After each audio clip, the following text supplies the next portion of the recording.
Hello, I'm Kevin Garcia. And I'm Peter Flockenicer, and this is The Peanut Gallery. We reviewed Taken 2, just came out today, starring Liam Neeson as Brian Mills, who is the CIA agent who got his daughter back in the first film.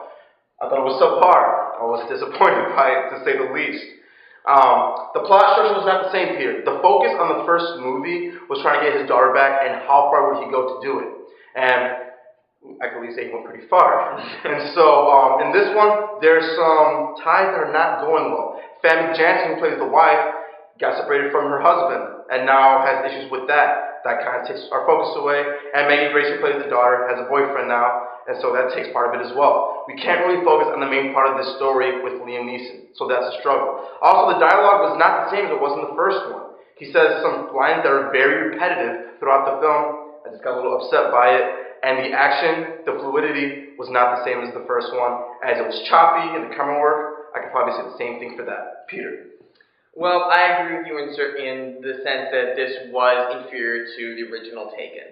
In the first Taken, like you say, it's mainly about Liam Neeson getting his daughter. In this film, they tried to make it about Liam Neeson relating to his wife and his daughter after the events of Taken 1, which could have been an interesting movie, seeing how the daughter relates to real life with the fact that, how she deals with life being kidnapped, being kidnapped and almost being killed.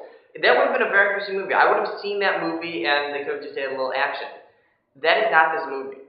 This movie is only created to show Liam Neeson killing people. I say killing and not fighting because fighting involves a challenge. In this film, it seems as Liam Neeson is fighting dummies. I didn't understand it. Another thing that really bothered me was the fact that the main antagonist in this film, Rob Soberzisha, I'm sure I'm butchering that last name, and Liam Neeson, they have no chemistry in this film. When you see a good action movie, you want the antagonist and the protagonist to have a chemistry. I wanted to see Liam Neeson just fume at this man. I agree. This man, this isn't a spoiler, because you learn about this in the first few seconds of the film. This man, Rob, he is the father of the men who kidnapped Liam Neeson's daughter in Taken 1. Which is actually, it's a good villain to have. It's a good plot. It's a very good plot. The concept is good, the execution is poor. I agree with that. Because of that statement, and for the statements we listed, I'm going to give this movie a rent it. I do not think that you should see this movie in cinemas. I don't think you should see this movie in theaters. What I think you should do is watch this film on a Saturday afternoon. We have nothing better to do. See this film for that reason.